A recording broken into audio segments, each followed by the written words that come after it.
الله أكبر الله أكبر لا إله إلا الله والله أكبر الله أكبر ولله الحمد. Assalamualaikum warahmatullahi wabarakatuh. Alhamdulillahilladzi hadana li hadza wa ma kunna linahtadiya laula an hadana Allah. Asyhadu an la ilaha illallah wahdahu la syarika lah wa asyhadu anna Muhammadan abduhu wa rasuluh. Allahumma salli wa sallim wa barik ala nabiyyina Muhammad wa ala alihi wa sahbihi ajma'in, amma ba'd. Ya ayuhan nas, ittaqullaha haqqa tuqatih wa la tamutunna illa wa antum muslimun. Wa qala azza wa jalla wa huwa asdaqul qailin, khudhil afwa wa'mur bil 'urfi wa'arid 'anil jahilin. Wa qala aidan wasari'u ila maghfiratin mir rabbikum wa jannatin 'arduhas samawati wal ard u'iddat lil muttaqin alladzina yunfikuna fis sarra'i wad dharra'i wal kadhiminal ghaidha wal 'afina 'anin nas wallahu yuhibbul muhsinin. Allahu akbar, Allahu akbar, la ilaha illallah, wallahu akbar, Allahu akbar, walillahil hamd. Jamaah sholat Idul Fitri rahimakumullah. Pujian, sanjungan, pengagungan kita kumandangkan sejak maghrib kemarin hingga tadi sesaat sebelum sholat Id, sebagai pertanda bahwa kita sangat bersyukur, sangat berterima kasih oleh Allah SWT diberikan kesempatan bertemu bulan Ramadan, mengisi, memakmurkan bulan Ramadan dengan berbagai amal soleh, amal kebaikan, hingga pagi ini Allah perkenankan kita bisa hadir di stadion ini dalam rangka untuk menunaikan sholat Idul Fitri secara berjamaah, diliputi suasana penuh kegembiraan, kebahagiaan. Namun demikian, kita juga jangan terlena. Sebagian orang mengatakan atau menganggap kalau hari raya dia mengucapkan selamat merayakan kemenangan. Kalau menurut saya, apa ya kita ini sudah saatnya merayakan kemenangan? Terus menang melawan siapa? Terus apakah memang sudah finish? Karena justru tantangan terberat adalah setelah kita keluar dari Ramadan. Jangan-jangan 1 Syawal bukan tanda-tanda kemenangan, tapi tanda-tanda kekalahan. Makanya harus waspada. Kalau bulan Ramadan jelas setan-setan dibelenggu, berarti mulai tadi malam setan-setan wis doucul. Makanya kalau tidak waspada, tidak hati-hati, 1 Syawal bukan tanda kemenangan, tanda kekalahan. Mulai tidak bisa mengendalikan nafsu misalnya, mulai mengikuti nafsu, mulai disetir nafsu, itu tanda-tanda kekalahan. Makanya kalau menurut saya lebih baik kita jangan mendeklar sudah menang nanti dulu. Wong perjalanan masih panjang. Hadirin jamaah jamaah Id rahimakumullah. Allahu akbar, Allahu akbar walillahil hamd. Pada kesempatan khutbah yang singkat ini, izinkan saya menyampaikan materi jadilah pemaaf, jangan pendendam. Untuk mengawali, saya ingin menyetir sebuah hadis yang patut kita renungkan karena cukup berbahaya kalau tidak diwaspadai. Nabi memberi petunjuk, man kanat lahu madlamatun li ahadin min irdihi aw syai'in falyatahallalhu minhu al-yaum qabla alla yakuna dinarun wala dirham. In kana lahu amalun sholihun ukhidha minhu biqadri matlamatih Fa illam takun lahu hasanat ukhidha min sayyiati sahibihi fa humila alaih. Hadis riwayat Imam Muslim. Man kanat lahu madlamatun, siapa yang hidupnya pernah memiliki atau berbuat kedzaliman li ahadin terhadap seseorang min irdihi aw syai'in, baik itu berupa menyerang kehormatannya atau apa saja, fal yatahallalhu minhu al yaum, hendaklah orang itu segera minta dihalalkan hari itu juga. Dalilnya hadisnya jelas.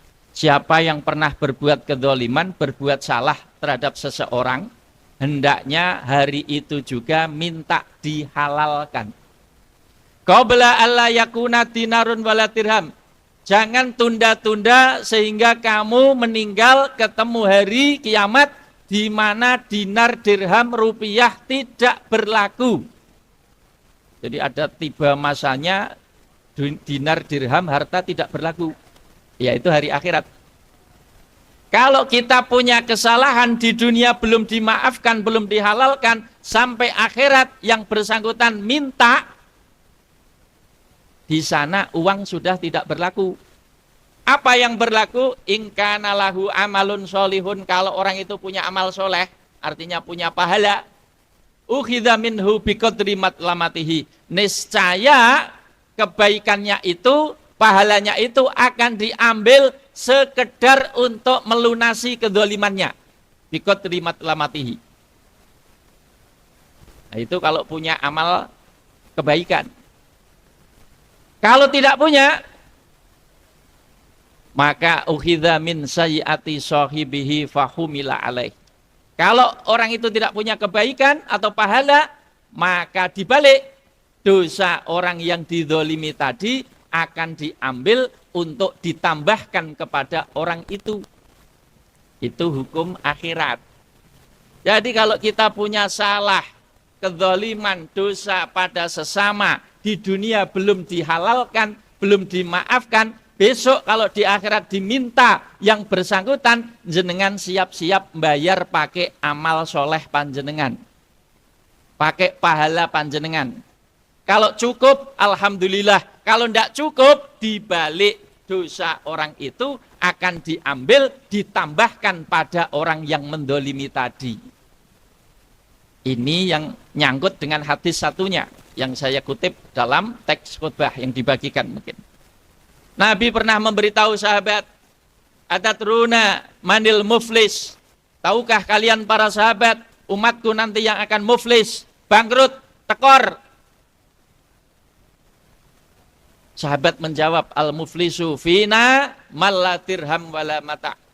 Orang bangkrut menurut kami para sahabat, malla dirham wala mata, orang yang tidak punya tabungan, orang tidak punya harta.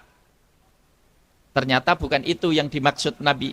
Nabi meluruskan, innal muflisa min ummati ya'ti yaumal qiyamah bi sholatin wa syamin wa zakatin. Umatku yang akan bangkrut besok pada hari kiamat, mereka datang sebenarnya amal ibadahnya bagus, dia sholatnya bagus, puasanya oke, zakatnya lunas, ning. Nah, hati-hati dengan ningnya ini, ada tapinya. Wa ya'ti qad syatama hadza, tetapi pada saat yang bersamaan dia juga datang membawa dosa karena dulu hobi mencaci maki orang, syatam. Seneng misui orang, nyepatani wong, termasuk nang medsos galak-galak, nyepatani wong, misui wong, muni elek-elek. Netizen Indonesia itu terkenal paling ganas kalau di medsos, nak muni elek-elek. Rumangsa akune bodong, munine elek-elek, rumangsane nang akhirat ora dihisab. Syatam itu seneng misui wong, nyepatani wong, maki-maki orang. Wa dzaraba hadza, seneng nempiling orang, jotosi orang, dzarab. Wa akala mala hadza, seneng mangan duit sing ora sah, seneng mangan donya sing ora halal. Terus wasafaka dama hadza, dan dia juga suka menumpahkan darah orang. Menumpahkan darah orang itu cilikane nglukai, gedene mejahi. Jadi menumpahkan darah orang. Nah, sekarang ini ada fenomena anak-anak geng bangga kalau bisa membacok orang. Begitu kok bangga. Bacok orang bangga, itu menumpahkan darah orang namanya. Berat hisapnya, berat tanggung jawabnya. Kalau sudah seperti itu, pahalanya banyak, tapi dosanya juga banyak. Gimana penyelesaiannya, Nabi? Yu'ta hadza min hasanatihi wa hadza min hasanatihi. Akhirnya pahala sholatnya tadi diambil, dikurangi untuk membayar kesalahannya tadi. Pahala sholatnya habis, pahala puasanya ambil. Pahala puasa habis, pahala zakat ambil. Seterusnya begitu. Fa in faniyat hasanatuhu, kalau pahalanya sudah habis, qabla ayyuqdha ma alaih, sebelum orang-orang yang nuntut tadi itu dipenuhi, sama kejadiannya apa? Akhirnya pahalanya akan dosa orang yang dizalimi tadi akan ditambahkan. Hasil akhir turiha ilanar, orang tadi dilempar ke dalam neraka. Jadi ini orang yang bangkrut itu orang yang di dunia pahalanya sebenarnya banyak. Hablum minallahnya bagus.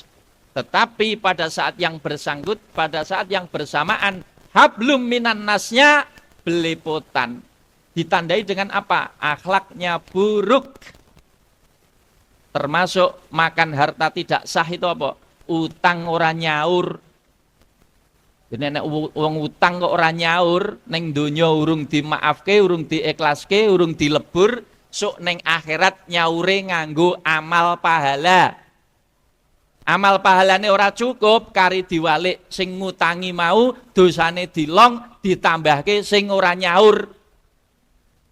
Makanya kalau saya baca hadis ini, saya membayangkan nyun sewu, koruptor kuwi njaluke ngapura piye? Menurut saya kok ora iso. Ora iso saking angele, Pak. Bukan menutup pintu tobat. Saking angele.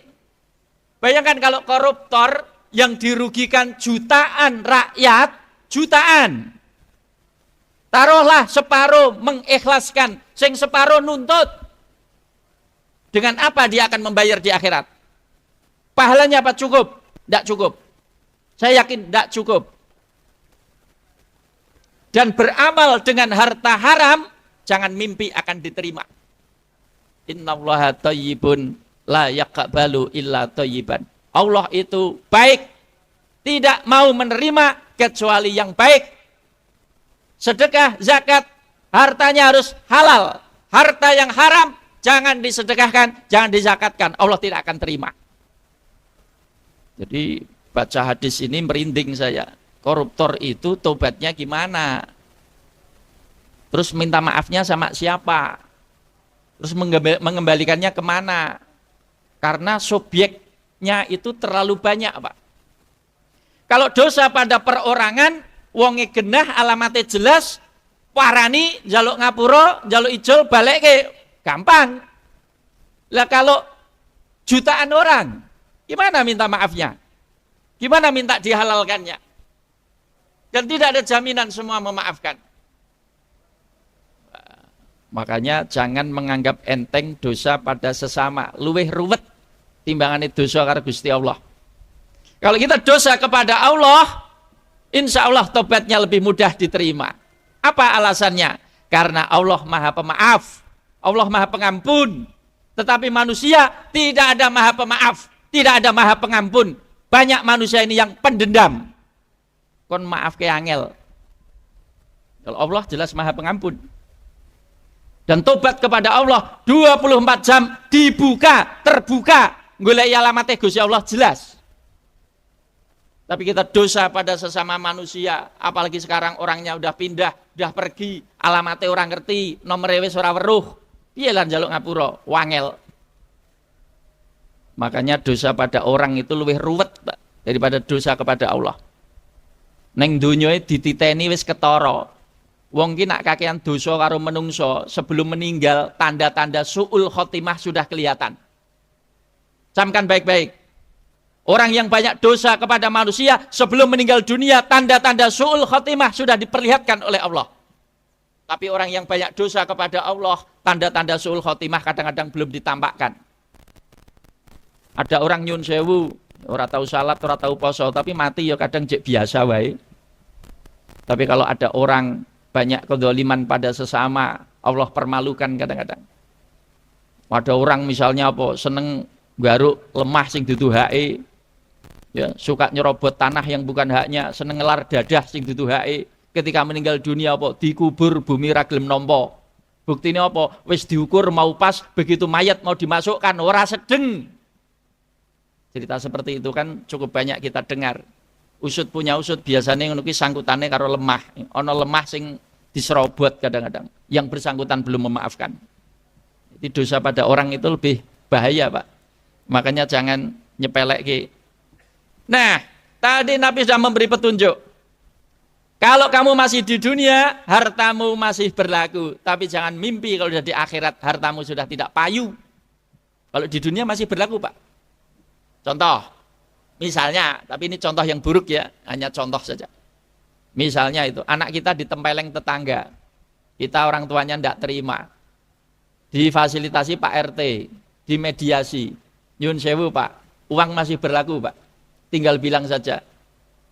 Yang satu kan tinggal bilang, gimana ini anaknya kan tidak terlalu parah, tidak terlalu sakit. Gimana kalau saya obatkan?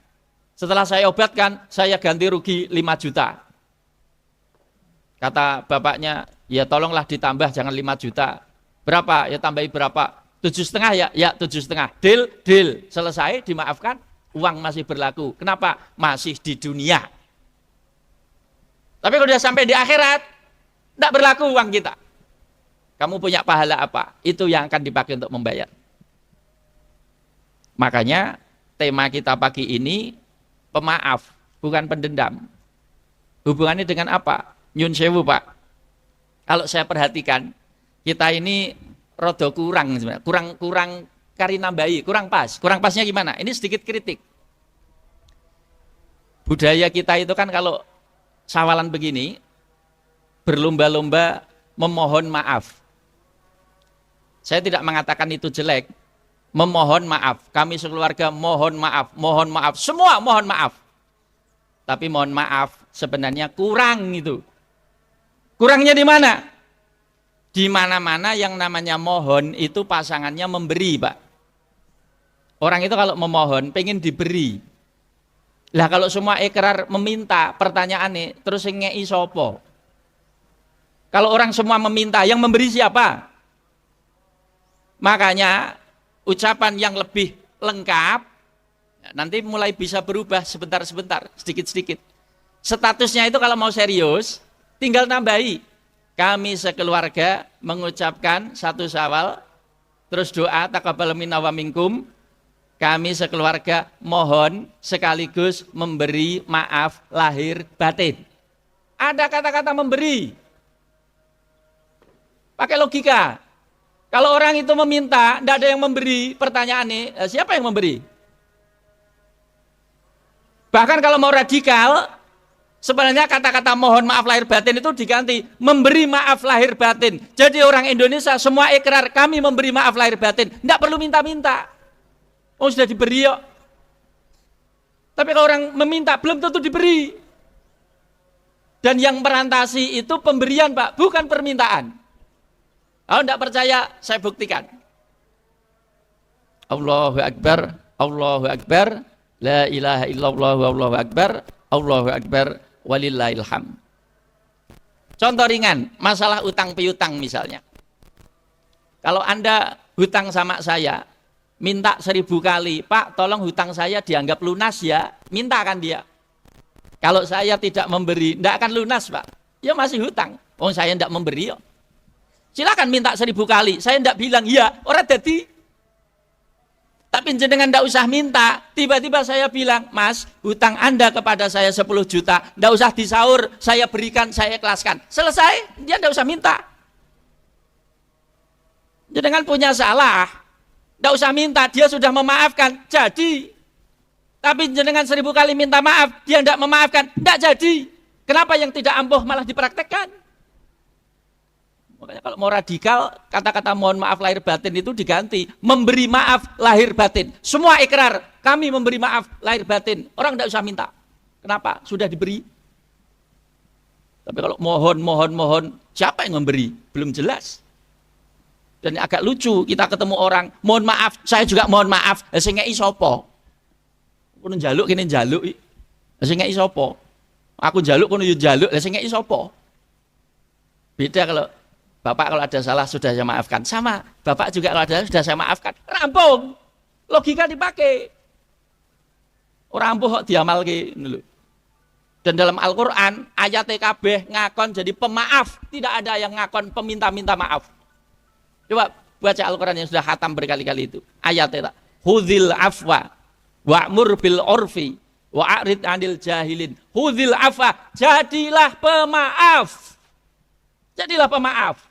Pemaaf itu artinya apa? Suka memberi. Memberi maaf. Tidak ada ayatnya, jadilah peminta-minta maaf. Itu belum ketemu aku. Jadilah peminta-minta maaf. Tidak ada. Yang tidak ada suruhannya malah diamalkan. Yang ada suruhannya malah tidak diamalkan. Jadilah pemaaf. Bukan jadilah peminta-minta maaf. Wal'afina anin nas, suka memaafkan manusia. Ayatnya tidak berbunyi suka minta-minta maaf pada manusia. Yang diamalkan malah minta-minta. Lucu kita itu. Wis masalah dunia seneng jaluk-jaluk, maaf ya senengnya jaluk. Kok ora seneng ngei itu.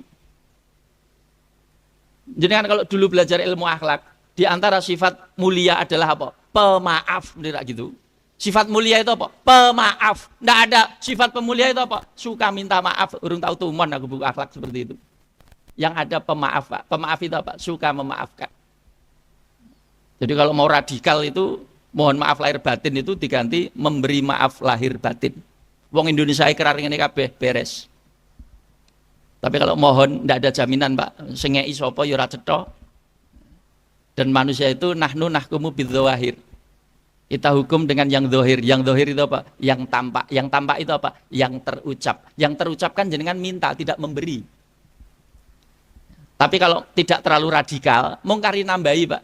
Kami sekeluarga mohon sekaligus memberi maaf lahir batin. Jadi orang mau njaluk aku yang ngei dulu. Kuwi lengkap. Ya monggo dicoba ngerubah kebiasaan ya memang ora iso cepet, tapi tolong direnung-renungkan. Keterangan saya itu secara nakli-akli masuk akal ora? Nakline ya oke, akli ya oke, Pak. Ya monggo direnungke. Artinya saya bukan kok sekedar gaya ya ora. Wis direnungke dalam-dalam, Pak. Saya punya pikiran seperti ini sudah lama dan sering sudah saya sampaikan. Nah, itu. Demikian khutbah yang bisa kami sampaikan. Sekali lagi dalam kesempatan ini, walaupun tadi ya saya garis bawahi lagi, meminta maaf tidak harus nunggu hari raya. Salah kalau jenengan nunggu hari raya. Suwen. Nabi memberi ancara-ancara tadi. Yang bagus, hari ini kita berbuat salah, hari ini juga segera minta dihalalkan. Segera maaf-maafan, segera baikan. Suwe-suwene neng-nengan kata Nabi telung dino, wis suwe-suwene. Nabi mengatakan la yakhilu li muslimin ayah juro akhahu fauqa salatin. Faman hajara fauqa salatin famata dakhalan nar. Hadis riwayat Abu Dawud. Ora tak halalke kanggo wong Islam yaiku umatku ayah juro yen to ngenengake akhahu sedulure fauqa salatin punjul saka telung dino. Neng-nengan punjul telung dino iki ora halal, haram. Jadi suwe-suwene neng-nengan kuwi telung dino kuwi suwe-suwene. Lah nganti telung dino ora maaf-maafan, ora rukun famata kedisian mati, dakholan nar mlebu neraka wong iku. Lho ancaman ndak main-main ini, Pak. Bahkan kalau ada yang sampai neng-nengan nganti setahun, Nabi memberi ancaman lebih keras. Man hajarahu sanatan fa huwa kasafki damihi. Sapa sing ngenengke sedulure nganti setahun, berarti wong iku wis nyembelih sedulure. Menumpahkan darahnya itu kan kasarane kan wis nyembelih tadi, Pak. Dadi nek wong ngenengke tanggane sedulure kancane nganti setahun, kuwi padha karo wis nyembelih sedulure. Ancamane saya abot. Makanya sebenarnya momentum Idul Fitri Syawalan ini mengkondisikan kita, ayo ora usah gengsi ngaku salah, ora usah gengsi ngei maaf.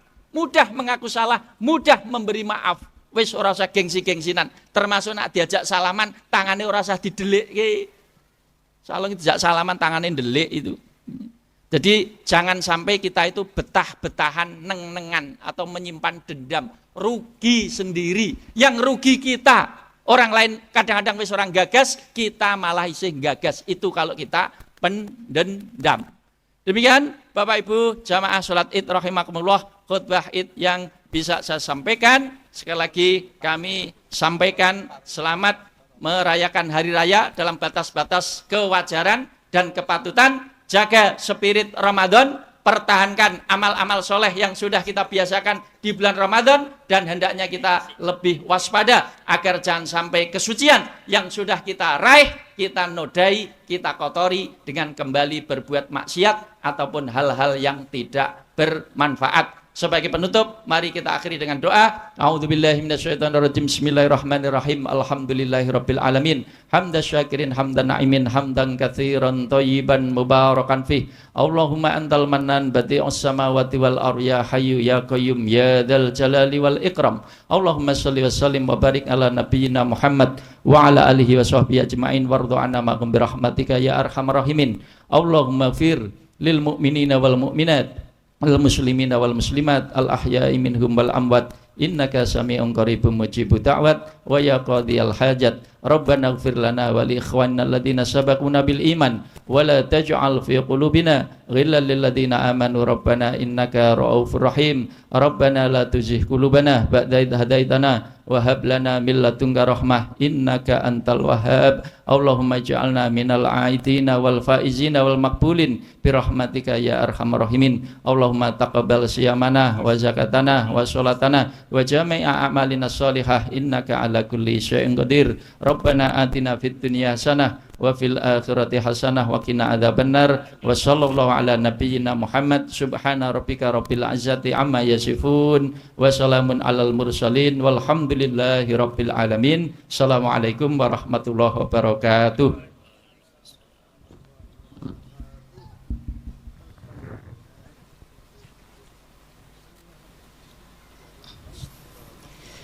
Ibu, Bapak, serta hadirin sholat Idul Fitri yang berbahagia, senyampang panjenengan bermusafahah, bersalam-salaman dengan saling memberi maaf. Perkenankan akan saya sampaikan beberapa informasi. Yang pertama dari Lajismu, Demak mendapatkan amanah titipan berupa 1. Zakat fitrah sejumlah Rp62.999.800. Kemudian zakat mal sejumlah Rp398.439.